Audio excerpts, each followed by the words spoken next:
Hello everybody, I think we are live and welcome to PrestaShop public open source demo. This is our second session of 2022 and as always we have a few amazing demos for you and a few announcements. In the end, of course, we will have a Q&A session.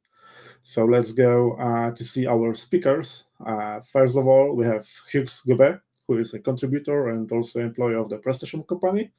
We have Matthew Ferment, who is also a PrestaShop employee and core maintainer in our open source project. And me, I'm Christian Podemski, tech evangelist for Poland and also open source project maintainer. Let's see today's agenda. First of all, I will talk about event rules. Then we'll have two announcements and three demos. In the end, we'll have Q&A session. Event rules, as always, don't hesitate to ask any questions if you have any. The event is about PrestaShop open source project, so we don't talk about company here. This event is public and recorded, so you can watch this event later on YouTube. And last but not least, please respect each other and remember about code of conduct of our project. And let's go to the announcements. We have amazing announcement today because as you might be aware, a couple of weeks ago we launched a poll to come up with the new name for the next PrestaShop default theme, and we have our results. The Hummingbird has been chosen as the name for the next PrestaShop default theme. You can see the results on your screen right now.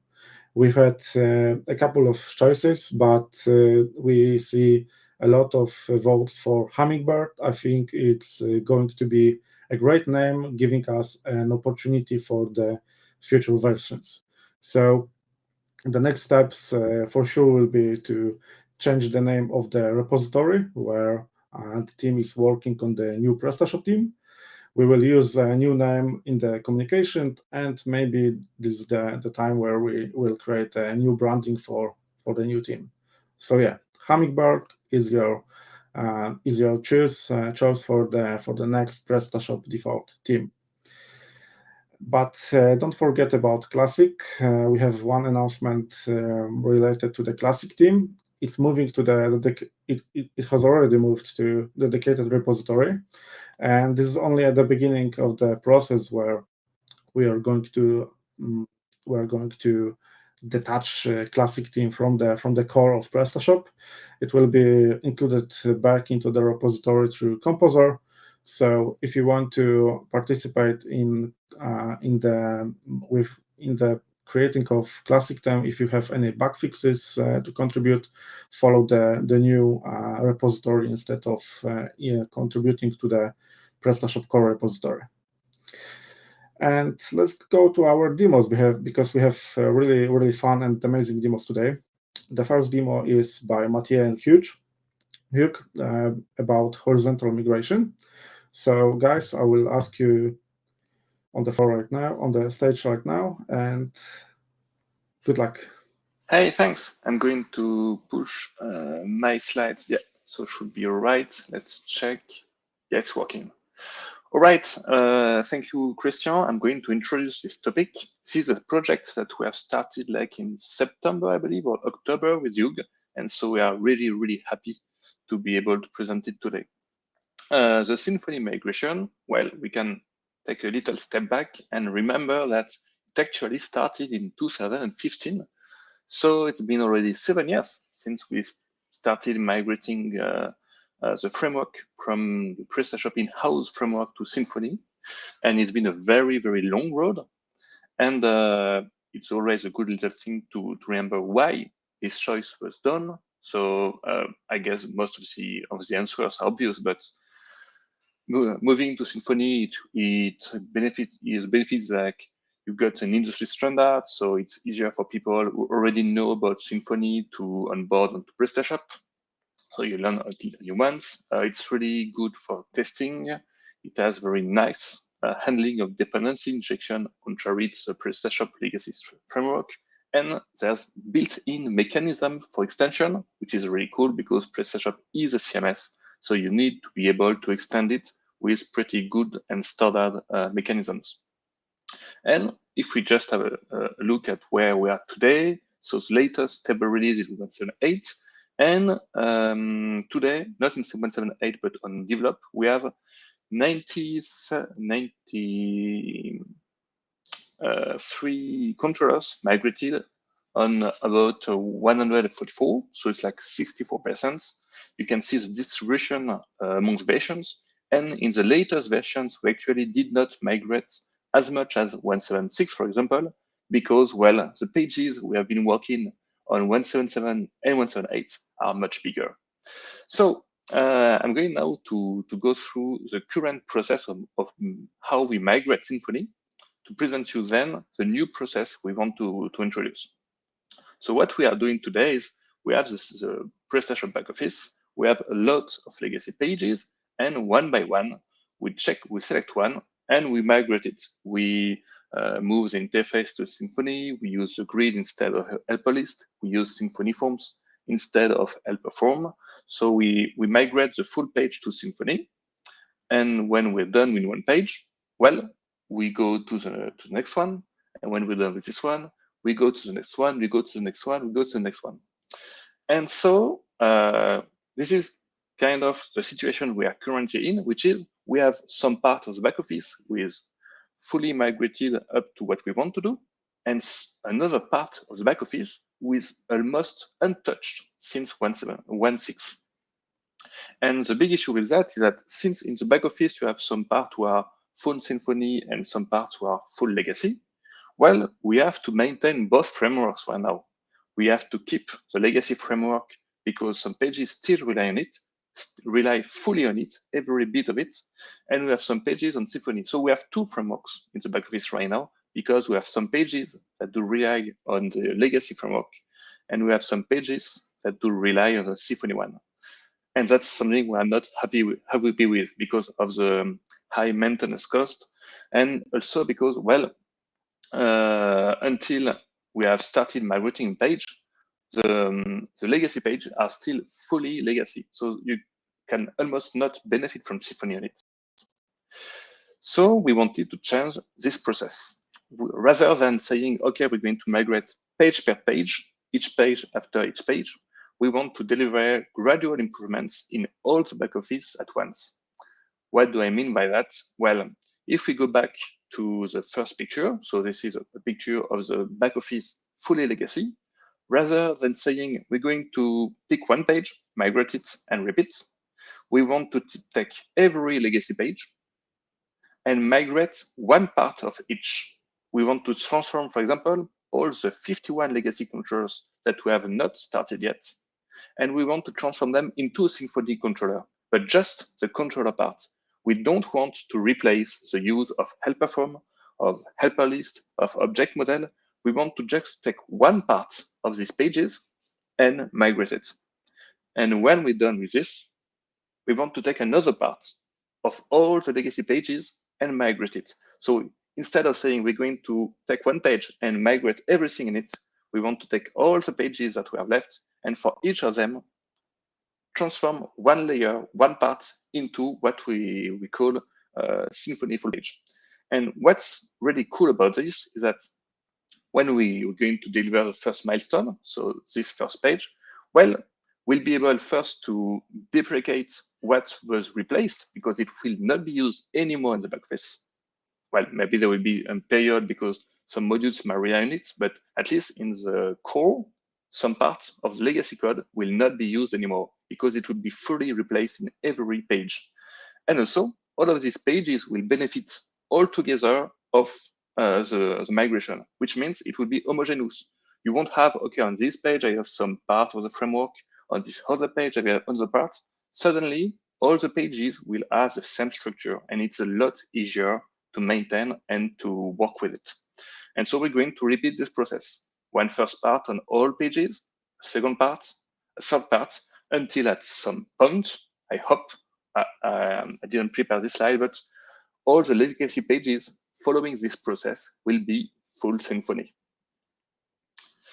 So this process, this new idea, this new way of migration we call it the horizontal migration because in the previous process, we would work on a vertical. We would work at, for each page, the interface and the control layer and the view layer and the validation layer and the model layer. So all the layers at once, which is why we call this vertical. Contrarily to this new process where we select one layer of the controller. So we're probably going to begin with the controllers and the view. So we will select one layer, which is why I mentioned it as horizontal, and migrate it everywhere at once. And that's the idea of this process. This is what we have been experimenting with for the last few months. And now Hugh is going to present more in the code how we try to achieve this. Yes, thank you. Perfect, I see my screen. Thank you, Mathieu, and I will introduce to you our work about horizontal migration. First, we will speak about legacy workflow to understand what solution we explore in horizontal migration. This schema is a simplified one, and you can find the entire schema at the URL at the bottom of the slide. Thank you, Pablo, for your legacy schema. First, we see the init method, which initialize a request by setting a configuration. Then we will see a check access method, which verifies if the connected employee has needed authorization to see this page. If not, we will show an error page. And if he can, there is some method to call before to see the full response. Methods are set media, which add all needed JavaScript and CSS files to the template. Post process, which executes the code behind the action. Init header and init footer, method which initialize header and footer pieces of information. And the last method, display, which generate HTML from a Smarty template and show this to the client. Next, I will speak about the V1 and why we left it. Tack. How does the V1 work? We want to be able to copy paste a legacy controller in a Symfony controller, which extends a new abstract controller created explicitly for the horizontal migration, and the controller has to work.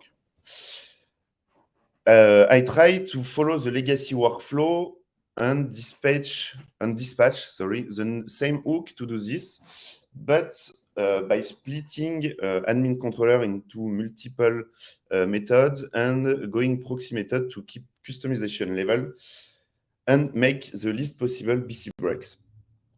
And with this method, the routing was generated automatically via a command. Why we abandoned this solution? Because we think it will add more complexity, because we have two legacy controllers to maintain, the migrated one horizontally and the admin controller from the back office legacy. The added value was low, and this doesn't ease enough the migration to Symfony. And the legacy workflow was complex because the schema I show you, it's only a part of this workflow, but we don't think it's a good thing to keep it like this. We want to keep the possibility to customize our thing, but without the legacy workflow complexity. So I will present you the V2. It will work. This version doesn't use the legacy workflow, but keeps hooks and the customization level. This version has the controller's configuration built in an object. We export the configuration of a controller in an object instead of keep this in the controller itself. This object has parameters that you can define, like a table name, controller name, and others. And Smarty Bridge handles what Smarty need to show the ASCII page. Sorry. You have to define which user action you want to add to your page, add, update, bulk delete, and others. You have to define field need for the list with the set fields method. Fields configuration come from legacy, so you just have to copy paste them, and normally your list work. You can custom the query for the list by using a decorator like legacy, but in legacy you use inheritance, and now we use decorator. Now I will see an example of a migrated controller horizontally. This is only in pull request, so this can change a little. In this example, you found a security annotation. You found the security annotation at the top of the controller that verify if the connected employee has needed authorization to see this page is equivalent to check access step in the legacy schema. Then we see two calls, set list fields and build action list. It's set list field is where we define fields that appear in the list, and this field list configuration is the copy path from the legacy. Build action list is the method where we define actions for header, list header, list row, bulk action. Next, we create the configuration object where we pass some parameters needed, table name, controller legacy name.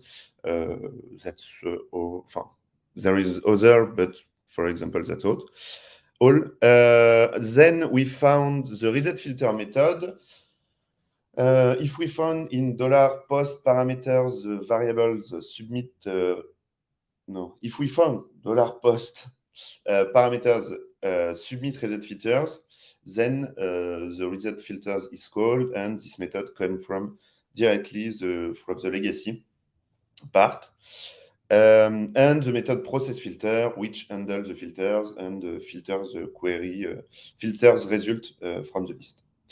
Next, we see getList method, which initiate and stores the list query in the configuration object to keep it in cache.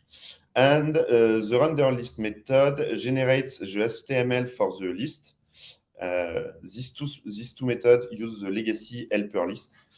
And finally, we find the render smarty method, which generates response instance for Symfony controller. And in this response, we found the whole HTML code.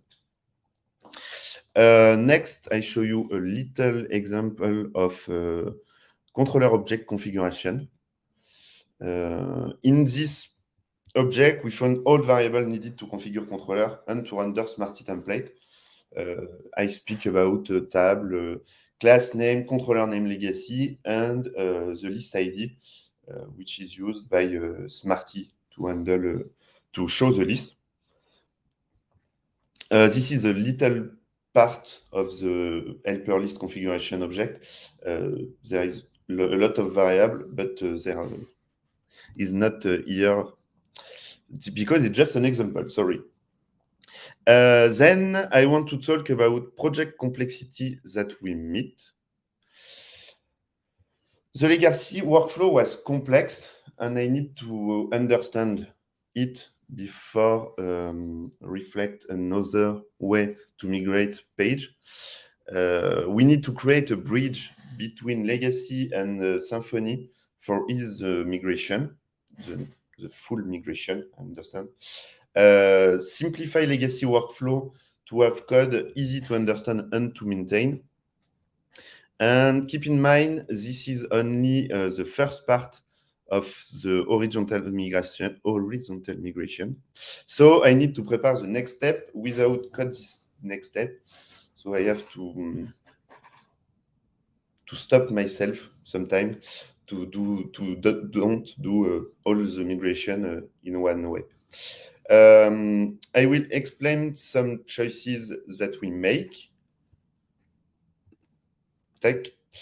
We create a namespace bridge in PrestaShop bundle to put all classes which link Legacy and Symfony. We must delete, this folder must be deleted when we fully migrating all pages to Symfony with CQRS. In this namespace, we will find a controller folder that contains all needed controller configuration for Smarty and controller interface to respect the contract. We will find legacy helpers in the helper folder, but adapt to work with Symfony DI and with Symfony request, and that's all. In the processor folder, we will find legacy actions. You see process filter, reset filters, maybe later another, but for the moment, there is only this. This legacy action or adapt in a Symfony way. For example, they use request objects instead of $_get and $_post global variable. We will find all parts responsible for HTML from Smarty in the Smarty folder, and this return a generated response instance for the Symfony controller. We decide to create some tray to reuse code like render Smarty method in other controller. We don't have created another abstract controller with the render Smarty method to avoid having three abstract controllers to maintain with admin controller and framework bundle controller. It's better, I think. We don't need another abstract controller. And we also created a controller bridge interface to guarantee that our new controller exposed important methods needed by modules like set media, add JS, add CSS, remove JS, remove CSS.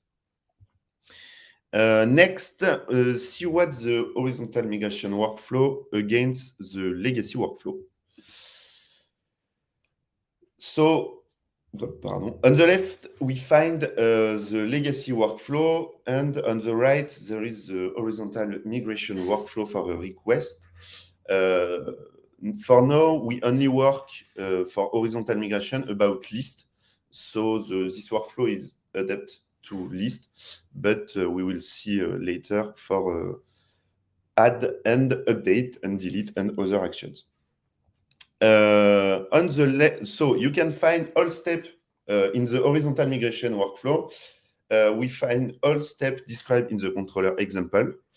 And one more, init controller listener adds some information needed in the legacy context for all controllers migrate in a horizontal way. This avoid to have an init method at the top of all actions, controller actions. Next, we find the controller action, the code we see in the example, and methods that we have already met. The build action list method, the set list fields method, get list and render list, and render Smarty, which returns the response instance for the Symfony controller. Finally, the next steps are there is a pair, so we have to review it and merge it. If we don't fix all pair comments, we will create issues, and I have to fix these issues before handle the handle next step. Sorry, for the horizontal migration. Apply horizontal migration to another list to try if the solution we choose is the best and is easy to apply to another controller.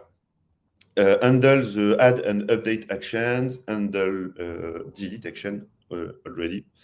You can find the link to the pair at the bottom of the slide if you want to review it. Thank you. And that's all for my part. So thank you for your time.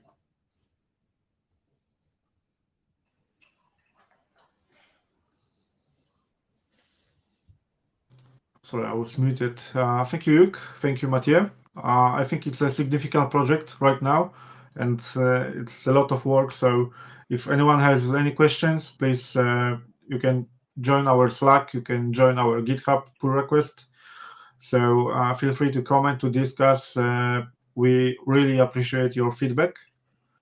And once again, thank you, Hugues, because Mathieu is going to present for us something else. So I will remove Hugues from the stream and leave the stage to the Mathieu.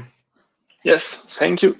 And I will try to speak a little bit more slow because I read the comments, and indeed I speak quite fast, even in French.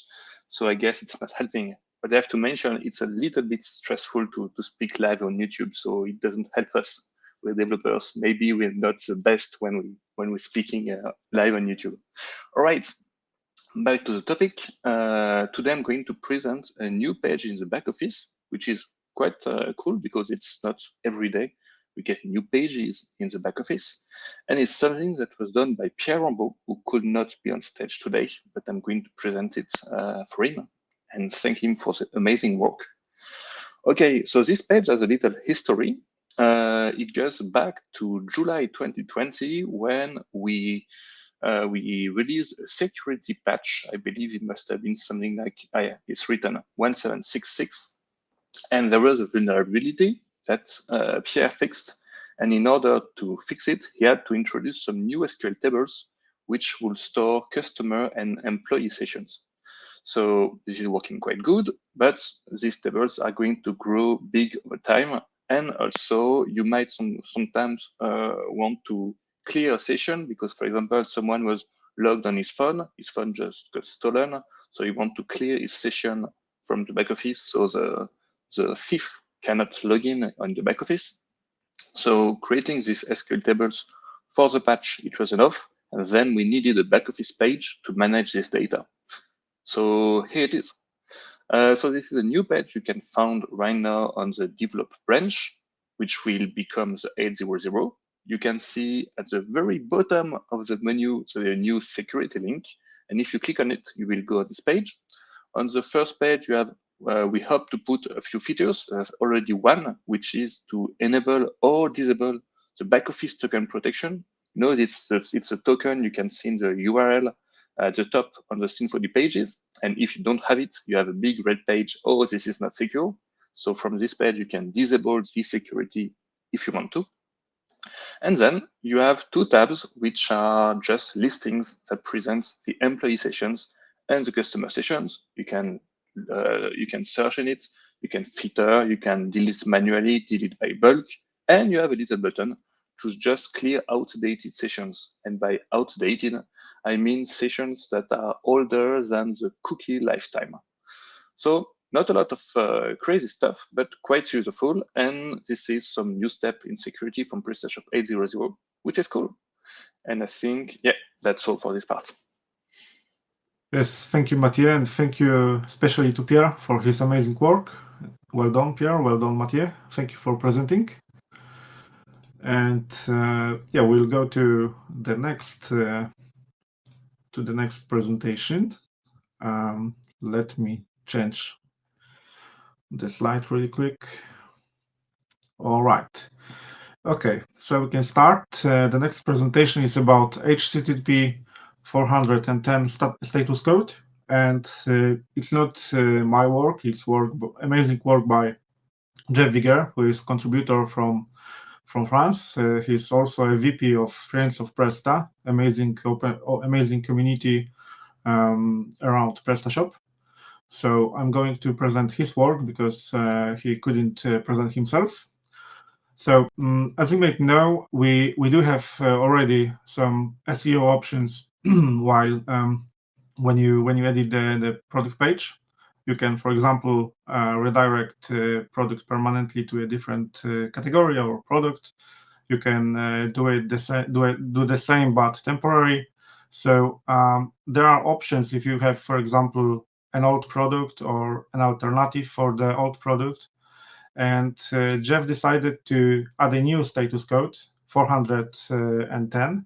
And what exactly is 410, and how is it different from the status code codes that we already have? First of all, let's talk about status code as an overall. Basically, 301, 404, and 410 can tell search bots that, hey, this page is no longer available, but there are important differences between them. Because, for example, 301 is pointing to the new alternative URL, and it is a permanent redirection. So, for example, if you are selling a product and you don't want to sell it anymore, you can redirect this product to the new alternative. So search bots can follow this URL and index the new one. 404 is different. Let's assume that there's no alternative for the moment, but in the future there might be. So you don't want to redirect this product, you want to stop selling it. And sometimes you decide that, hey, maybe it's good to show 404. Maybe sometimes it's good to turn off the buying option. But if you decide to choose the 404 option, you might find yourself in the situation where this could impact your crawl budget. What is crawl budget? Jeff told me that it's a quite important thing in the SEO because let's imagine that Google bot is visiting your store every day. And it's not that this bot will visit your store thousands of times. There's a limit. So if you decide that you have, for example, 2,000 products that are pointing to 404 for some reason, it might impact your crawl budget. This is why Jeff decided to add a new status code called 410. So this is a clear information to search engines, to search bots, that this page won't return and can be deleted from the index. It is recommended when you have end-of-life products. So, for example, you were selling the product A, and you are no longer selling it, and there will be no alternative for this product. So, as you can see in this example, when you are using 404 status code, this might impact your cloud budget. So you need to use it with very, very, very carefully. So Jeff Works should help you with catalog where you have products that won't return back. So yeah, basically I wanted to thank Jeff for his work because this might improve the SEO in PrestaShop. And Jeff is with us today, so if you have any questions about this feature, Jeff will answer them on the chat. So I think we can skip to the questions and answers. Thank you, Jeff, once again for your amazing work on this pull request. And I think we can move to the questions and answers.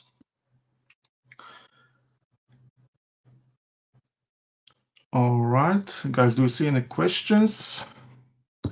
I think we've had some about the migration, but they are already been answered on the chat.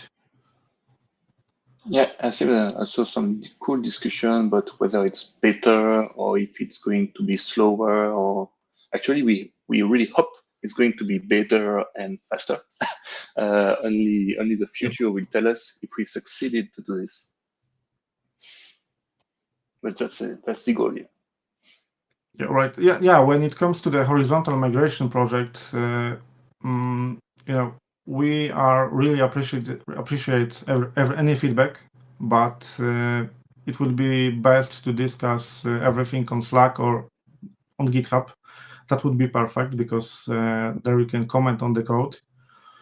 So if there are no more questions, I've seen one. Oh, we have Pablo's just Pablo. here. Hello, Pablo. Hi, everyone. Sorry to pop up like this. I wanted to add something to what has already been discussed in the chat, but I thought it would be easier to just say it out loud instead of writing.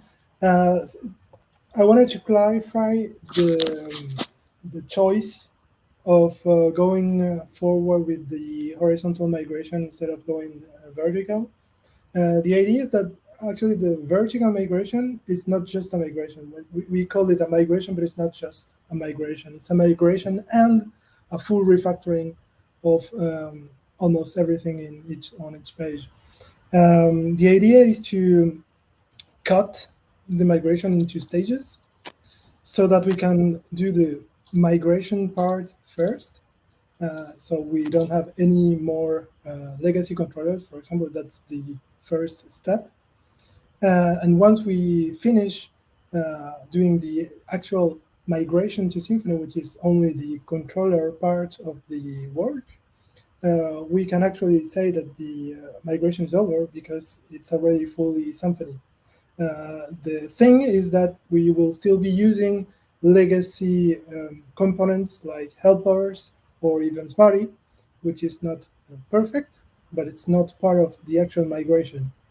This is a refactoring, and we will, of course, continue the refactoring, but through layers, stages, which are horizontal, which are cross software, across all the parts of the software, in particular the pages. The first stage that we are seeing is the controller parts. Afterwards, we will be working on the Smarty parts so that we can remove Smarty and use only Twig. And after that, we might use the Symfony forms and the grid component as well. The idea is that each stage is full and complete. It's not some controllers use one way and some controllers use another way. And the difference between what we were doing before, I've seen a comment about the bridge and why another bridge, because we already had another bridge, which was, I think it was a reference to the adapter namespace, which is actually going to go away. The idea is that we already know what we want a migrated page to look like, and it is one of the vertical migrated pages that we already have. So we are actually dividing the work into stages that we're going to go ahead and do them horizontally across all the software. So we will have entire layers of the software that will be the same across all the software. And this way, this will allow us to remove legacy components that we have to keep right now until the whole system has been done. If we go through stages, then we will get there faster, and we can remove at least part of the legacy systems sooner and have more homogeneity. For example, if everything is in Symfony controllers, even if we still are using helpers and Smarty, we can just remove the dispatcher, which is one of the components that we will no longer need once everything is in Symfony. The same, once we switch completely to Twig, we won't need Smarty anymore, and we can remove everything that is related to Smarty, including the legacy layout that exists right now on vertically migrated pages. We're doing this with an eye on the objective, so that we don't stray far from where we want to go. We know where we want to go because we already done it, at least in part. We have for example, the new horizontally migrated pages will not be a specific new kind of controller, which is different from the Symfony controllers that we already done. It will still be a framework bundle admin controller, which are the controllers, the Symfony controllers. But we, on top of the already existing system, will add a bridge, which is temporary, which supports Smarty. And once we remove Smarty, we can just remove that part that we added, which adds on top of the existing Symfony controller. This is done on purpose so that we are adding code that we know that we're going to throw away afterwards. So I wanted to clarify this. I hope that it's clear for everyone. I've seen some comments. I don't know if they're related. So Pablo, if I recall correctly, module developers shouldn't care about this project because the goal is for them to, for example, use Symfony directly, not to use bridges. Yeah, that's right. Actually, for most developers that are targeting 1.7.5 and later, they don't care. I mean, they just use the framework bundle admin controller. They have a vertically integrated Symfony experience with Twig and Symfony Forms and Grid if they choose to use them, which is the thing that is going to be interesting for developers, especially the ones that have been working with PrestaShop in the era pre 1.7.5 and the module admin controllers in Symfony way, is that to be able to support Twig and helpers at the same time, we'll have to change the helpers so that they support being used in Twig. And for many people using, for those people, especially the ones that were used to do things the way the 1.6 was done with helpers, for those people, it might be interesting, not right now because this part we haven't gotten to it yet, but when we get there, it might be interesting for them because they can say, okay, instead of using Symfony Forms, I can use just the helper form for my controller. Even if it's a Symfony controller, you will be able to use helper forms and helper lists to draw your lists and forms, even if you are in a Symfony context. So that can be interesting in the future for them.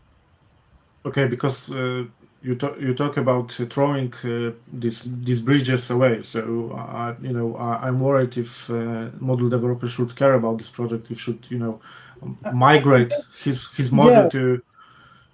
I agree with you, Christian. The idea is that in time, everything or most stuff that is related to legacy will be gone, because the Symfony Forms is the better way to handle your forms. But I think that our current community might take some time getting used to Symfony Forms and such. And so for people who are already used to a way of working, they might find it useful to develop their modules with those legacy components, because perhaps they still choose to use legacy controllers right now. So for people who choose not to use Symfony right now, they can use Symfony controllers in the future, but still being able to use the components they're used to use right now for some time, I don't know, a couple of years, until they're fully removed from the system. So it actually will help people getting used to the new system without being forced to switch from one version to another. It's a transition. Okay, we have a question about this security page. Mathieu, would you like to answer? Yep, definitely. So indeed, someone was saying that the new SQL tables introduced in 1.7.6.6, which is already quite old, well, yeah, a few months, maybe years, are going to grow over time. And that's true. That's exactly why these back office pages have been added with a clear outdated sessions button. This is exactly for that. And it's interesting because when the pull request was submitted, when the code was published, because it was a security release, so the pull request was hidden, it was one of the first comments. But these SQL tables are going to grow. So yes, merchants and shop developers, agencies, all the ecosystem need to monitor the size of this table, just like indeed the guest table, the connection tables. And what we need to do is to find a way to pass this information to the merchants, which is regularly look at the size of these tables. Now they have a dedicated interface to do this and clear the outdated sessions. And I think even for other tables, it could make sense like, hey, we've detected some tables is very, very large. Maybe you should clean it. But this one is a little bit more hard. And someone mentioned that with a cron tab, it should be even easier. Yes, totally. And I think the clear outdated session is a very easy line of code that can be triggered by the cron. The main issue is that when you install PrestaShop, there is no native cron, and because we cannot just play with the cron tab of the hosting we do, because there might be some permission issues, that kind of stuff. But if you can use a cron module, or you can even directly access the cron tab, yep, just automate it. So you're good and you don't have to think about it anymore. And we need to write this information to doc so people can learn about it. Okay, thank you, Mathieu. I think if someone from the community is interested, it would be great to see some kind of health checker in PrestaShop, checking the connections tab, checking the sessions tab, and so on and so forth. We can move to the next question from Robertino. He's asking about treating modules as bundles, right? No, using bundles in our models. I think it's a tricky question. Maybe Pablo would like to add something. I don't necessarily have something to say about that. We did discuss the idea of making modules officially behave as bundles a couple of years ago. It wasn't a priority then, it isn't a priority now. So I don't think it's going to happen anytime soon, unless people get actually motivated to push this project forward. But I don't think we're going to work on that ourselves in the following months or All right. the next years. Yeah. I just linked, indeed, two people already mentioned this in issue, and we explored this a bit, and it's actually a lot more complex because there's a question of how to register it, unregister it, enable the config. So it looks like something cool to do, but actually it's a large puzzle, really, really complex. Safe to say that we do have problems in our ecosystem when you have the same dependency in your module installed via Composer. And I remember talking with you, Mathieu, about it. We found one solution when you can prefix, add a prefix to every dependency in Composer. So, but it's not directly related. All right, Daniel is asking about 410 status code. Can I now proceed with implementation of the default option? No, Daniel, you can't. Just kidding. Of course, Daniel, if you think that 410 should be a default option, feel free to submit a pull request. I agree with you that 404 doesn't make much sense anymore. But I will leave that, the final decision on that to our product managers and SEO experts. Do we have any more questions? There's someone who mentioned the idea of dropping the whole statistics module, which is an old topic, and it's not the first time someone asked. Do you want to answer this one, Pablo, or do I answer? To the best of my knowledge, I think that some of the old statistics modules which haven't been updated in years, I think that there's a project to merge them together and to drop the features that don't work and that people don't use because they don't work. Because we think it's better not to keep features that nobody uses because they don't work. That's easy as that. There are other solutions that do it better, and I don't think that it is worth it actually to invest into stuff that we are not doing well. And with all the storm around Google Analytics and GDPR, I think it's good to have some kind of statistics inside the core, especially Yeah. that connections are. Actually, the statistics, there are other tools if you want. Some of them are actually open source that you can just plug into your server, and they Yeah. will use the logs, and they will probably do it better than PrestaShop. Okay, so this is yet another idea for the community. Maybe it would be good to integrate, for example, Matomo with PrestaShop. Having an integration with Matomo would be a great alternative for Google Analytics. And yeah, Daniel is saying that this is the first thing that he is installing. So yeah, I can understand that. But it makes sense because PrestaShop just comes with a bundle of prepared stuff, and some people have a better module, a better theme, better that. Some people even never visit the back office page because they have plugged in an ERP or something else. So yeah, it makes sense. Actually, it's a good way to use PrestaShop. You install it, uninstall the stuff you don't want because you have better, and you customize it for your need. That's cool. That's the right way to do it.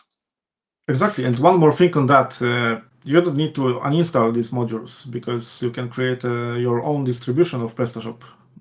We have this documented from what I remember. So everyone can create their own distribution and use only these modules that are interested for them.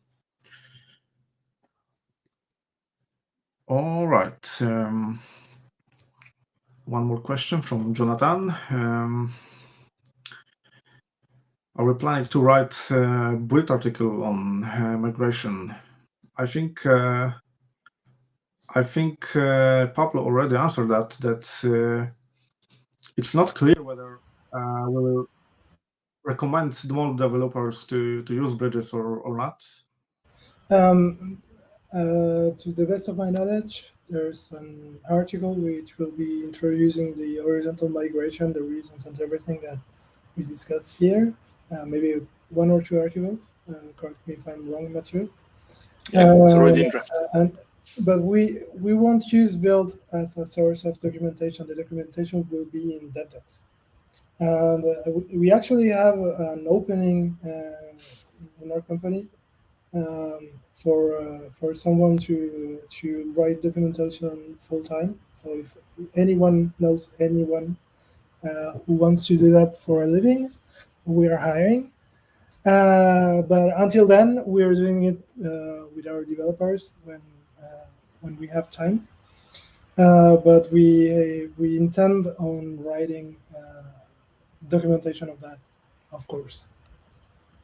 And basically, everything we said and explained here today, we're going to put it, we're going to write it because we don't want people to have to look at the YouTube video to learn about this. So we're going to put it into documentation, write an article about this. Everything must be written at some point. That's for sure. Totally. All right. Thank you, guys. I think this was a great event, great demo, and see you in next month. See you. Thank you so much, Christian. Bye, everyone. And thank you so much for everybody who participated. Really nice questions, and it was really cool. Yeah, thank you.